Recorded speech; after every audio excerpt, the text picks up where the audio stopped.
about the regulation of glycolysis, right? Let's go to the regulation side here. So we have multiple type of regulation, okay? So regulation of glycolysis really depends upon AMP, right? Let me just take this, yeah. So regulation of glycolysis, right? Why AMP, right here, and why AMP stimulates the glycolysis, and while ATP and NADH and citrate and alanine stops it, right? That's the thing. Why does it happen? So I want you to again close your eyes and imagine that you are the cell. You are the owner of the cell. You are the cell. Your job is to stay alive. Now, to stay alive, you need ATP, right? That's your universal energy currency, right? Now, how do you know whether to make more ATP or not? That's the question. How do I know how much free energy do I really get, right? Now, to really understand that, actually what happens is that the cell constantly measures these molecules, these meter that tells how much energy is available. Now think of these molecules as like these meters, right? So we have these molecules, ATP, ADP, AMP, citrate, we have alanine as well, right? So what happens here is that cell has this internal dashboard, right? And this dashboard has ATP, ADP, AMP, NADH, right? Let me write somewhere. I think I've written it somewhere. Okay, let me write it here, I guess. We have this NADH, okay? Let's write NADH. We have citrate, right there, citrate, and then we have alanine. It's important. Alanine. Right there. Okay, so what's happening? Let's start with ATP first, okay?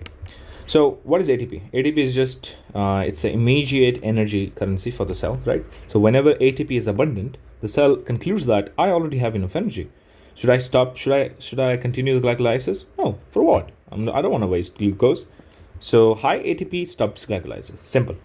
Now, why does ATP inhibits PFK1, right? That's the main stop, that's the main enzyme, the rate limiting, just calculates the overall speed of, it decides the overall speed of the whole reaction, right? Now, PFK is the rate limiting enzyme, right? And here's that ATP actually binds, right? Actually, ATP does something cool. ATP stops it by something called as allosteric regulation, right? Now, this allosteric regulation, what is it, allosteric? Allosteric regulation means, allo means other, shape means, asteric means shape, regulation means dysregulation, right? What happened here is that if there is less amount of ATP, it's gonna upregulate PFK. If there are less amount, if there is huge amount of ATP, then we're gonna have some other type of binding, other shape of binding, and then we're gonna actually inhibit the PFK, okay? So that's how this whole ATP system works, right? What about ADP, the red one? ADP, why does ADP come from? First of all, ATP turns to ADP whenever ATP is used, okay? So whenever you contract your muscle, ATP turns into ADP, loses one phosphate, right? Now, what does ADP, the second one, this ADP, okay, yeah. What does this ADP, right? What does rising ADP means? It means that energy is being consumed, right? So the cell should make more ATP. So ADP therefore stimulates glycolysis, right? Goes there, it stimulates, all right? So ADP therefore stimulates glycolysis, although less strongly than AMP, right? What about AMP? Where does AMP comes from? Well, when we consume consume electron from ATP, we lose a phosphate.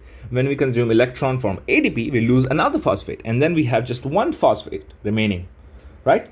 So ATP falls, AMP rises dramatically. That's the AMP. Now, why is AMP such a powerful signal? Because why is that?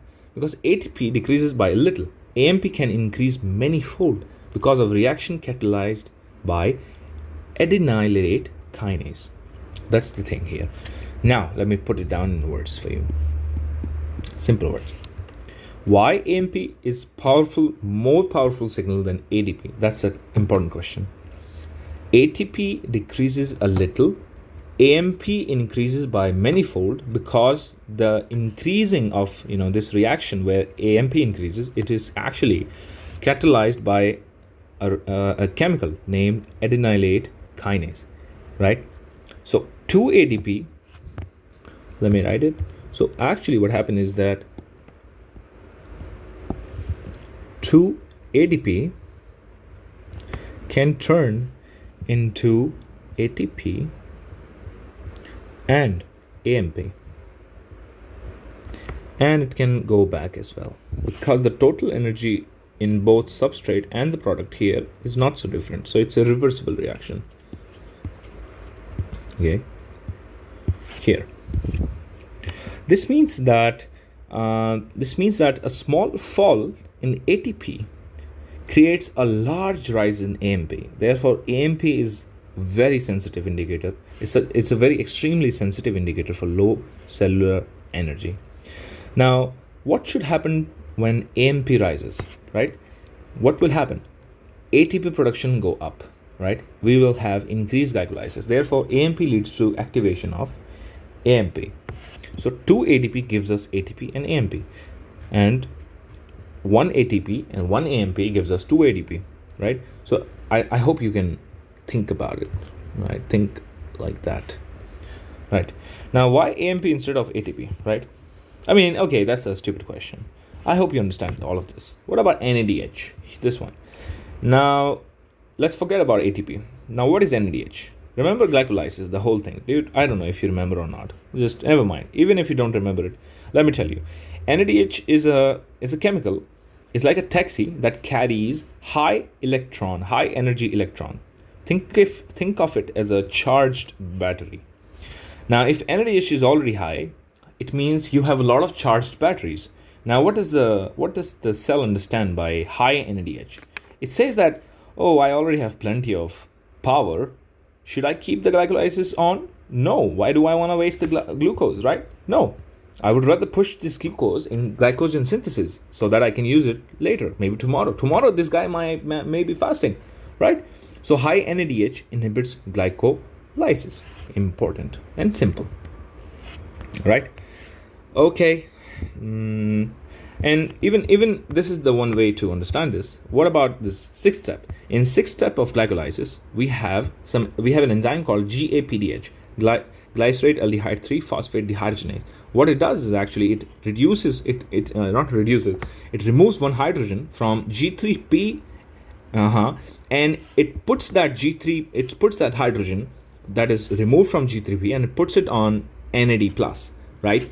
And once we add that H plus on NAD plus, we get NADH, right? And we get 1,3 ppg, right? And we also need an inorganic phosphate to do that. Okay, so if we are alcoholic and we drink a lot of alcohol, we may have in like a lot of NADH. If we have already a lot of NADH, we will have less amount of NAD plus, because it's like a seesaw. That's how it is. It's like this. If NAD plus goes up, we will have less NADH. If vice versa is also true, if NADH goes up, we'll have less NAD plus, right? So if we are alcoholic, we'll have a high amount of NADH and then we'll have less amount of NAD plus. If we have less amount of NAD plus, then where the hell are we going to put the electron on, right? Where we are gonna put this H plus ion on? Nowhere. We're not gonna put it anywhere. So that's the concept here. What about citrate? Well, here's the citrate, right? There's the citrate. Now, citrate. Where does the citrate come from? First question. Of course, it's not from glycolysis. It comes from TCA cycle. Now, what is TCA cycle? Okay, we'll know about it later on. Now, just understand that TCA cycle means that mitochondria has already processed a lot of fuel. It has fuel already. It's a sign of fuel of mitochondria, right? Now, if mitochondria is already full, will the glycolysis continue? No, of course not. So why do you want to waste glucose? Again, the question is. Okay, done. What about alanine? Alanine inhibits glycolysis. Yes, well, you know that. But why? Let's think. Alanine is made of what? Alanine comes from where? We should know that. Alanine comes from that drum roll, pyruvate, simply. Pyruvate. Alanine comes from pyruvate. Alanine actually can be reversibly changed to pyruvate, and pyruvate can be reversibly changed to alanine. These are reversible reactions because they don't hold they don't hold different energy states. They are quite similar on the energy level, right? That's why they are very much reversible. Okay, so if alanine high, what does it imply? This implies that we already have a lot of pyruvate. Should the glycolysis continue? Do you want to waste the glucose again? No, because pyruvate is one of the result of step 10, pyruvate plus ATP, right? Okay, so I hope you understand the pattern. The pattern here is that every activator says we need more energy. Every inhibitor says we already have enough, right? I hope you understand that, right? All of this whole concept. Now, the clinical aspect of this whole thing is that imagine you are a runner, you're running, right?